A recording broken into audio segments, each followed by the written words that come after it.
Hi everyone, I'm doctor Subhash, MD of Cromwell hospitals. First మనము hospital ఎలా start చేయాలి అనేది ఒక పెద్ద క్వశ్చన్ మార్క్ ఉండే నా మైండ్లో.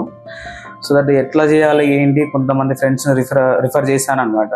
సో చేసినప్పుడు మనకు మా ఫ్రెండ్స్లో కొంతమంది ఎవరన్నా తెలిసిన వాళ్ళకు అంటే హాస్పిటల్ డిజైనర్స్కి ఇస్తే బెస్ట్, వాళ్ళు మన ఐడియాలజీని బట్టి వాళ్ళు కన్సల్ట్ చేసి ఇస్తారు, మనమే అన్నీ చూసుకోవాలంటే మన వల్ల కాదు అని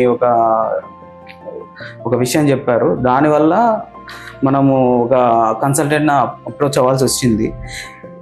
సిద్ధార్థ హాస్పిటల్స్ చేసిన పర్సన్ ఒకతను మనకు హాస్పిటల్ సార్కి కొంచెం క్లోజ్ అయిన పర్సన్, మనకు హాస్పిటల్లో చేసిన అతను పిఆర్ ఇన్ఫ్రా అతన్ని మనకు రిఫర్ చేయడం జరిగింది. సో పిఆర్ ఇన్ఫ్రా వాళ్ళు వచ్చి మన దగ్గర వచ్చి అప్రోచ్ అయిన తర్వాత అసలు హాస్పిటల్ పెట్టగలుగుతాము, మనము బిల్డ్ చేయగలుగుతాము అనే ఒక నమ్మకం ఆయన చూసిన తర్వాత వచ్చింది.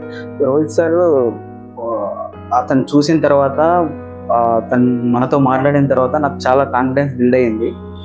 సో నేను వాళ్ళకు హాస్పిటల్ గురించి A to Z అంటే ప్లంబింగ్ వర్క్ దగ్గర నుంచి ఎలక్ట్రిక్ వర్క్ వరకు వాళ్ళకు ప్రతి చిన్న పాయింట్ వాళ్ళకు చాలా మైన్యూట్గా అబ్జర్వ్ చేసి మనకు ఎలా చేస్తే బాగుంటుంది, ఇలా చేస్తే బాగుంటుంది అని ప్రతి విషయంలోనూ మనల్ని గైడ్ చేస్తూ మనం ముందుకెళ్ళేలా చేస్తారు వాళ్ళు. NABH నామ్స్ ప్రకారం ఏ విధంగా అప్రోచ్ అయితే బాగుంటుంది, ఏ విధంగా బిల్డ్ చేస్తే బాగుంటుంది హాస్పిటల్ అనే ప్రతి విషయాన్ని వాళ్ళు మనకు వెనక ఉండి గైడ్ చేస్తూ ఉంటారు. I strongly recommend PR infra.